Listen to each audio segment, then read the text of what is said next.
Hi there, and welcome to Coaching Talks. I'm Richard Fontenay, and today we're tackling something we've all struggled with: breaking free from procrastination. You know the feeling, that thing that you know you should be doing, but you just keep pushing it off. Maybe it's an important project, an email, uh, something that you've been thinking about, like establishing a side hustle. But instead, you find yourself scrolling social media, reorganizing your desk, or suddenly needing a snack. Now, does that sound familiar? Well, today we're flipping procrastination on its head. We'll talk about why we do it, how to stop it, and most importantly, how to finally get things done without all the stress and guilt. In other words, we're talking about breaking free from procrastination. Oh, and a quick reminder, if you're new here, welcome. We do this every week. Mondays, we dive into personal growth from a faith-based perspective. Wednesdays, we break down coaching and mindset strategies, just like today. And Fridays, over on our other channel, Affiliate Marketing with Richard, we talk about building online businesses and making money online. So if any of that sounds interesting to you, make sure you subscribe, and thank you for doing so. Now, let's get on with today's topic. So, why do we keep putting things off, even when we know it's going to come back to bite us? Well, procrastination usually falls into four things. One, the task feels way too big. Secondly, fear of failure or of judgment, or just not being good enough. Thirdly, we don't actually know how to do it. And fourthly, there's some relationship tension that's involved. Uh, Maybe a difficult boss or a coworker or a client. So let's break these down and talk about them one by one.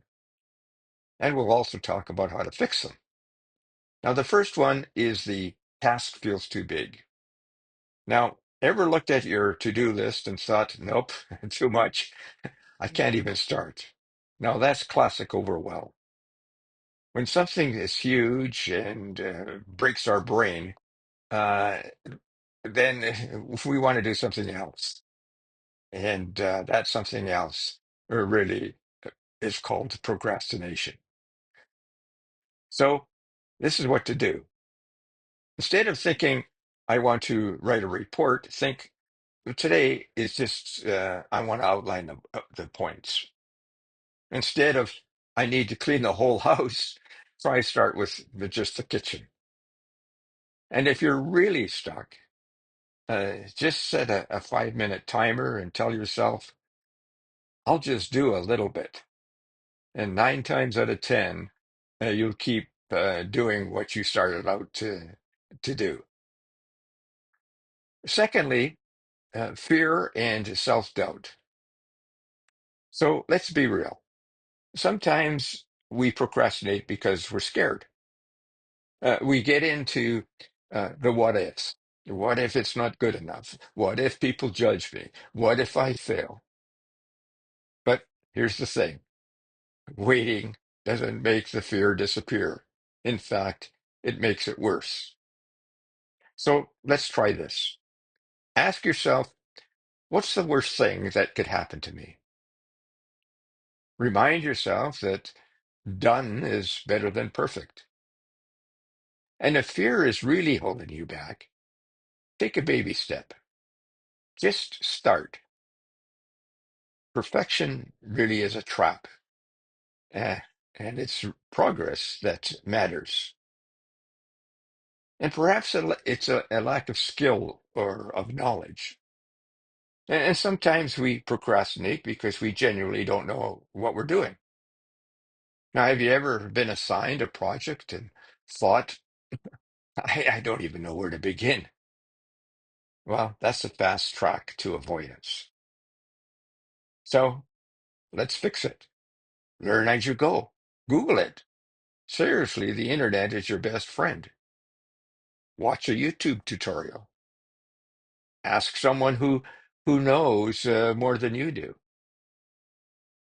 Take a quick online course. Sometimes a little guidance is really all that you need. The bottom line? Well, you don't have to know everything to start. Just take the first step. And then, fourthly, the relationship issues.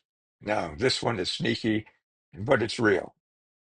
Now, have you ever avoided a project because working with a certain person stresses you out?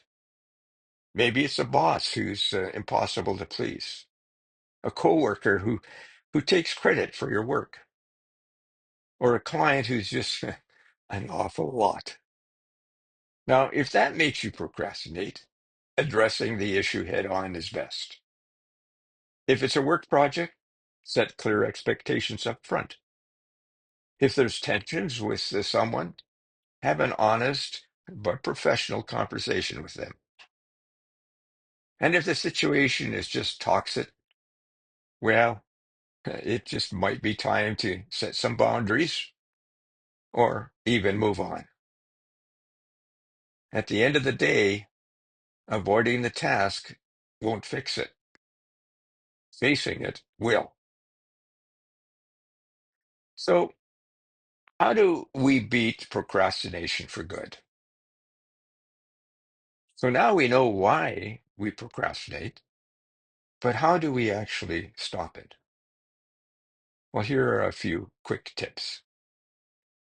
Try the 2-minute rule. If something takes less than 2 minutes, just do it now. No excuses.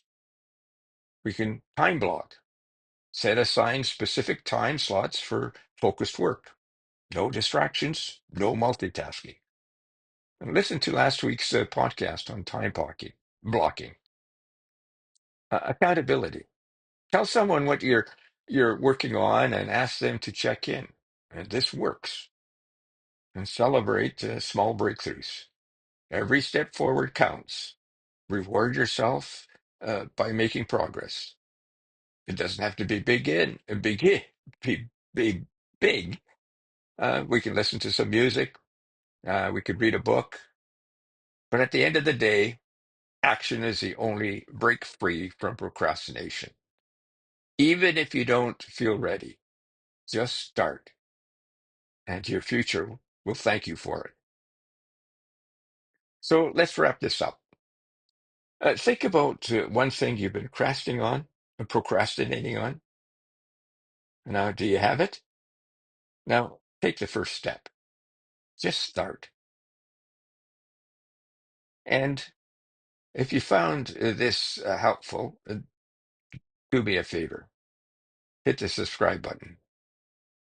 Drop a comment below and let me know what you're working on. And share this episode with someone who needs to hear it.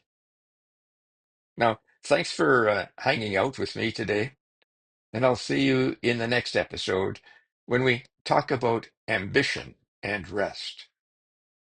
Until then, stay motivated and keep moving forward. You got this. I'm Richard Fontenay signing off for now.